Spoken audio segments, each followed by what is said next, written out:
Folks, we're getting the bum's rush, but holy mackerel, I think I see Patrick Brown himself. David Menzies with Rebel News. You're in a city facility? Yeah, so are you. Yeah. So, are you playing hockey here? Or? No, I'm just coming to check in our facility. You're not supposed to be here, actually, guys. Are these taxpayer dollars being used for your buddies to play hockey on this rink? Why is it one law for me and one law for thee in this city?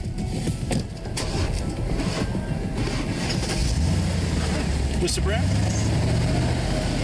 So when they asked you to leave, they're acting as agents for the building, right? Why don't you phone bylaw? You're the professional snitches for bylaw. We've covered that already. You're trespass from all city facilities and operation centers for the next year.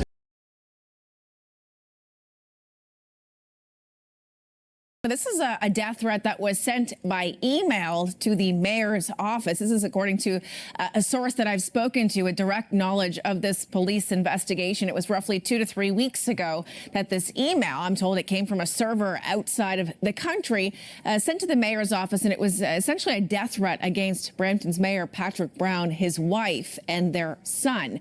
That death threat then prompted a police investigation to begin, and for roughly 2 weeks, I'm told that Peel Regional police officers were essentially parked outside of the mayor's family home, making sure that he and his family were safe. Today, we heard from Brampton's mayor, Patrick Brown, inside of the Peel Regional Police headquarters in Mississauga. He was hesitant to speak directly on the investigation, saying he didn't want to hamper it in any way, but was asked directly by our Steve Ryan, how does it make you feel to be the subject and the target of a death threat against you and your family? And here's his answer. Well, I wouldn't want to interfere with the investigation. Just to say I've got great confidence in the Peel Police. I feel safe because we have a great police force in Peel Region. This is not the first time I've received a death threat. I did so a number of years ago. I'm sure it won't be the last, and it certainly won't change my approach. I certainly want my family to be safe, and I believe they are, but it won't change my approach to being outspoken about public safety and to do my job accordingly. And a lot of people don't like that. And an unfortunate reality is some of those people are willing to commit crimes and make threats against people. In this circumstance, it was a threat that wasn't just made against the mayor, it was against his family. We did a risk assessment on that, and out of an abundance of caution to make sure that he and his family are safe, which we will always do, we provided some enhanced layers of security. Menzies for Rebel News here in Brampton, Ontario. And wouldn't you know it, we have caught sneaky Patrick Brown, the mayor of the city, up to his de rigueur shenanigans.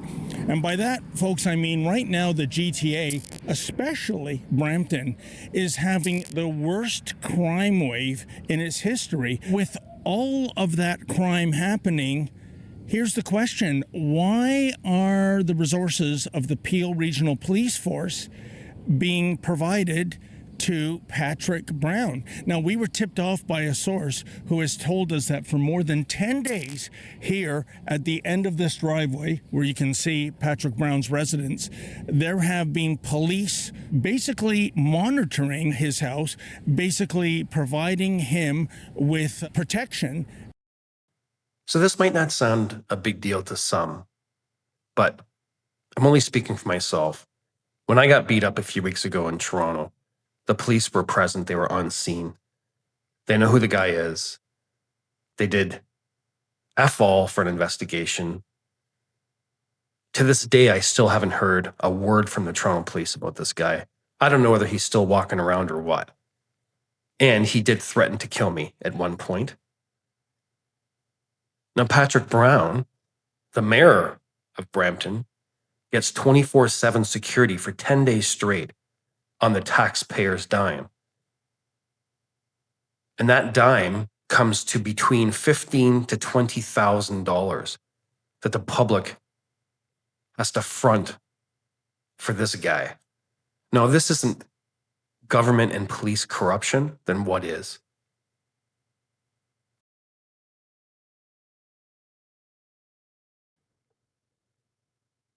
Now, this has always been a weird subject for me. When I was a police officer and I started my first shift, so just say we're talking about an evening shift, we would have a thing called a parade. And what it is all the officers come in one room for about 2 hours before the start of their shift. And we talk about what's going on in the city. And sometimes we have a chaplain attend who gives a prayer, which I'm totally cool with, before the officers head out on the streets. Now, I'm going to tell you a few things about this chaplain program that would pretty much shock you, and the amount of money it's costing the taxpayers to have this chaplain program. Now, these chaplains are not police officers, but they are given a real Toronto Police badge that says chaplain on it. They're given a full dress uniform that police officers wear. They get paid $84,000 per year. And they maybe come to the station once a week. So I want to know what they're doing. The rest of the time they're getting paid the $84,000. What are they doing for the Toronto Police during that time?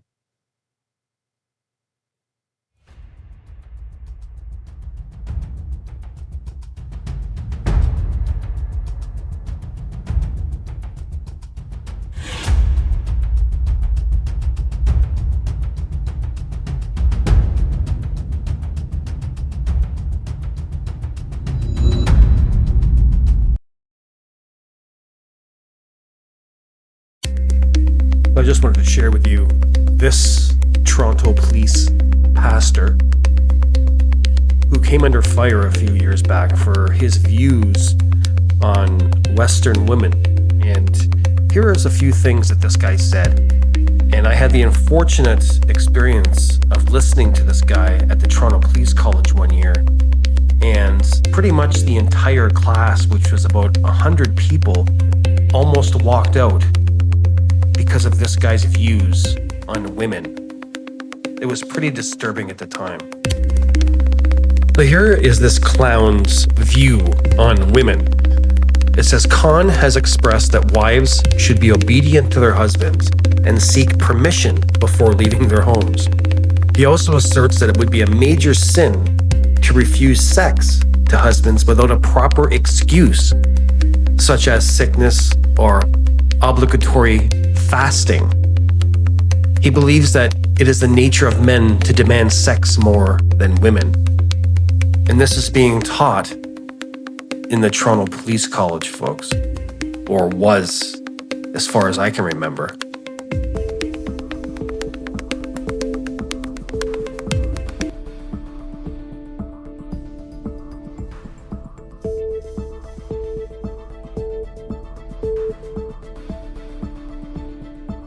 Now, the beauty of having my channel is that I get information from all over the world, and I get a ton of information from within the Toronto Police Service itself, from members and civilians that don't like the way they're being treated. So they email me and give me inside information that the public would never know. Just like these photos here that were taken on December 12th, 2024, when each member of the Toronto Police parking unit were given $25 each for their lunch. They were paid a full shift, and they stayed inside that day for over 4 hours, eating food and having fun instead of working.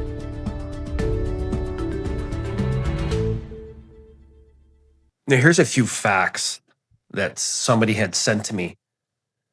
So the highest parking enforcement officer with the most parking tags gets 8 hours pay or loo time extra. Parking enforcement officers must write 60 to 66 tickets per shift. The patrol supervisor has to write 7 tags per shift. And now the Toronto Police have street sweepers, and these vehicles look for stolen cars, and we have 2 of them. Each street sweeper has to write 7 tags per shift, but they are funded by the Insurance Bureau of Canada. And the Insurance Bureau of Canada give them $10 to $15 million per year to run the parking enforcement street sweeper unit. And now there's 2 sweepers per shift, and they're required to scan 3,000 to 5,000 plates per day. And they're also required to find 2 stolen cars per shift. Each one, or each member, has a log sheet for their numbers after they finish their shift. So anybody who says that the Toronto Police or the Toronto Police Parking Enforcement Unit does not have quotas are full of shit. So lastly, I'm going to get into police officers, parking enforcement officers, and their social media pages. Now we have this one who's pretty famous on my page. Her name is Erin Urquhart. She's a parking enforcement officer. She thinks she's something. Anyway, you can see here that she has a TikTok account, LinkedIn account, and Twitter account. Now my question is, every single one of these Instagram or Twitter or TikTok pages I'm going to show you shortly are from Toronto police officers and Toronto parking enforcement officers with thousands and thousands of followers as well as views. And I want to know where this money is going. Because as far as I'm concerned, in every single one of their posts, they're wearing the Toronto police uniform. Now, the last time I looked, we pay the Toronto police their salaries, the public. So if they're shooting videos and posts for social media and they're making money off these posts, where is that money going? Why are they doing this in full Toronto police uniform? Who's allowing this? Who's monitoring these accounts? And where is the money going? That's what I want to know. So lastly, I want to get into this guy here. His name is Randall Arsenault. I'm not sure if he's retired or not, but he has been a Toronto police officer for many, many years. I know his brother. His brother used to be my boss. A lot of things I don't agree with what he does, but this latest post that he put out really hit home with me. And what he's saying is from a veteran officer and how pissed off the older, hardworking officers are becoming with these new punks that are coming in, these new rookie hothead punks. And now just listen to this message, what he has to say. They're taking photos. We need cops answering radio calls, attending domestics, break-and-enters, you name it. Police services have gone too far trying to make themselves look good for the public. And the problem is it hasn't impacted crime at all. If somebody's house is being broken into or there's an emergency, you want to be able to pick up the phone, call 911, and have a cop attend. They're not going to accept that there wasn't enough police officers to answer the call because they were busy at a community barbecue or getting their faces painted. And they shouldn't have to accept that excuse. And if the public thinks this way, how do you think the officers feel who are overworked, running from radio call to call all shift, no downtime, no time to even complete their notes properly? Some community-focused police officers, liaison officers to the public, they're important.